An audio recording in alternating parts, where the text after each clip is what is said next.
Hey guys, welcome back to our channel. Hope you all are doing good. Guys, இந்த வீடியோவில் நம்ம என்ன பார்க்க போகிறோன்னா குழந்தைங்களுக்கு ரொம்ப பிடிச்ச பொட்டேட்டோ ஃப்ரெஞ்ச் ஃப்ரைஸ் தான் அங்கே பண்ண போகிறோம். ஸோ இதுக்கு முதல்ல நான் ஒரு 3 பொட்டேட்டோவை நல்லா ஸ்கின் எல்லாம் பீல் பண்ணி எடுத்து வச்சுருக்கேன். இதை தான் நம்ம இந்த உருளைக்கிழங்கு எல்லாமே கட் பண்ண போகிறோம். ஸோ முதல்ல இந்த மாதிரி ஸ்லைஸாக கட் பண்ணி எடுத்துக்கோங்க. கொஞ்சம் திக்காகவே இருக்கட்டும் கைஸ். பாருங்கள், இந்த அளவு திக்னஸ் இருக்கணும். ஸோ இந்த ஸ்லைஸை நம்ம அடுத்து என்ன பண்ண போகிறோன்னா சின்ன சின்ன பீஸாக இந்த மாதிரி ஸ்கொயர் ஷேப்பில் கட் பண்ணி எடுத்துக்க போகிறோம். ஸோ எல்லா பீஸையும் ஒரே மாதிரி ஈவனாக இருக்கணும் கைஸ். ஒன்று சின்னதாகவும் ஒன்று பெருசாகவும் வந்து கட் பண்ணக்கூடாது. ஸோ இதே போல் நம்ம எல்லா பொட்டேட்டோஸும் கட் பண்ணி எடுத்துக்குவோம். இப்போ நம்ம எல்லா பொட்டேட்டோஸும் கட் பண்ணியாச்சு. அடுத்ததாக ஒரு பாத்திரத்தில் தண்ணி எடுத்துக்கோங்க, பச்சை தண்ணி எடுத்துக்கோங்க. எடுத்துகிட்டு நம்ம இப்போ கட் பண்ணி வச்சுருக்கிற பொட்டேட்டோஸ் எல்லாம் இதில் ஆட் பண்ணிக்கோங்க. ஆட் பண்ணிவிட்டு ஒரு 20 மினிட்ஸ் அப்படியே தண்ணியிலே இருக்கட்டும் கைஸ். அடுத்ததாக நம்ம இந்த கட் பண்ணி வச்சுருக்க பொட்டேட்டோ பீசஸ் எல்லாமே சுடு தண்ணியில் போட்டு ஒரு 3 மினிட்ஸ் வேக வைக்க போகிறோம். ஸோ சுடு தண்ணியில் ஆட் பண்ணிவிட்டு ஒரு 3 மினிட்ஸ் மட்டும்தான் கைஸ் வேகணும், அதுக்கு மேலே வேக வைக்கக்கூடாது. இப்போது இந்த அளவு மேலே நுர வந்ததும் நம்ம இப்போது எடுத்துடணும். அந்த பொட்டேட்டோஸ் பீசஸ் எல்லாமே எடுத்துகிட்டு சில் தண்ணியில் ஆட் பண்ணிக்கோங்க. ஸோ சில் தண்ணியில் ஆட் பண்ணிவிட்டு அடுத்ததாக நம்ம பொட்டேட்டோஸ் எல்லாமே தண்ணி இல்லாமல் ட்ரைன் பண்ணி எடுத்துக்கோங்க. பாருங்கள், இப்போ நம்ம இந்த பொட்டேட்டோஸ் எல்லாம் தண்ணியிலேருந்து ட்ரைன் பண்ணி எடுத்தாச்சு.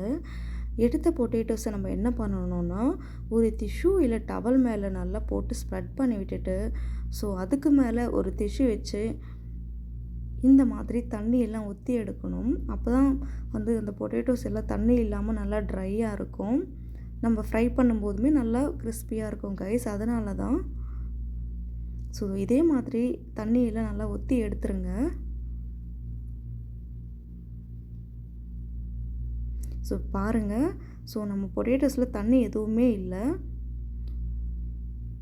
இப்போது நம்ம இந்த பொட்டேட்டோஸ் எல்லாம் என்ன பண்ண போகிறோம்னா ஒரு பவுலுக்கு ட்ரான்ஸ்ஃபர் பண்ணிவிட்டு 2 டேபிள் ஸ்பூன் கார்ன்ஃப்ளவர் ஆட் பண்ணிக்கோங்க. கார்ன்ஃப்ளவர் ஆட் பண்ணிவிட்டு இந்த மாதிரி மிக்ஸ் பண்ணி விடுங்க. மிக்ஸ் பண்ணிவிட்டு இப்போது நம்ம இதை வந்துட்டு ஃப்ரை பண்ண போகிறோம் கைஸ். இப்போது இதில் சால்ட் ஆட் பண்ணக்கூடாது, நம்ம ஃப்ரை பண்ணி எடுத்ததுக்கப்புறமா தான் சால்ட் ஆட் பண்ணணும் கைஸ். இப்போ நம்ம ஃப்ரை பண்ணுறதுக்கு ஒரு பேனில் ஆயில் நல்லா சூடானதும் எடுத்து வச்சுருக்கிற அந்த பொட்டேட்டோ பீசஸ்லாம் ஆட் பண்ணி இதில் ஃப்ரை பண்ண போகிறோம். ஆக்சுவலி கைஸ் நம்ம இப்போ வந்து டபுள் ஃப்ரை பண்ண போகிறோம். டபுள் ஃப்ரை மீன்ஸ் முதல்ல எல்லா பொட்டேட்டோ பீசஸுமே பாதி அளவுக்கு வெந்ததும் எடுத்துருங்க. எண்ணெயிலேருந்து எடுத்த பொட்டேட்டோஸ் எல்லாமே திரும்பவும் ஹை ஃப்ளேமில் வச்சு ஃப்ரை பண்ண போகிறோம். பாருங்கள், இப்போ நான் முதல் தடவை எல்லா பொட்டேட்டோஸும் ஒரு பாதி அளவு வேக வச்சு எடுத்துகிட்டு திரும்பவும் ஹை ஃப்ளேமில் இந்த மாதிரி ஃப்ரை பண்ண போகிறேன். ஸோ இந்த மாதிரி டபுள் ஃப்ரை பண்ணும்போது நம்மளுக்கு பொட்டேட்டோஸ் எல்லாமே அந்த ஃப்ரெஞ்ச் ஃப்ரைஸு வெளியில் நல்லா க்ரன்ச்சியாக இருக்கும், ப்ளஸ் உள்ளே நல்லா சாஃப்டாக இருக்கும் கைஸ். இப்போ நம்மளோட பொட்டேட்டோ ஃப்ரெஞ்ச் ஃப்ரைஸ் எல்லாம் நல்லா எண்ணெயில் ஃப்ரை ஆகிடுச்சு. ஸோ இப்போது நான் எண்ணெயிலேருந்து எல்லாம் ட்ரைன் பண்ணி எடுக்க போகிறேன். ஸோ கைஸ் நம்ம எல்லாமே எண்ணெயிலேருந்து எடுத்தாச்சு. அடுத்ததாக இதில் சால்ட்டு கொஞ்சம் ஆட் பண்ணி நல்லா மிக்ஸ் பண்ணி விடுங்க. ஸோ சால்ட்டு நல்லா ஆட் பண்ணி மிக்ஸ் பண்ணி விட்டாச்சு. ஸோ நம்மளோட பொட்டேட்டோ ஃப்ரெஞ்ச் ஃப்ரைஸ் வந்துட்டு நல்லாவே ரெடி ஆகிடுச்சு.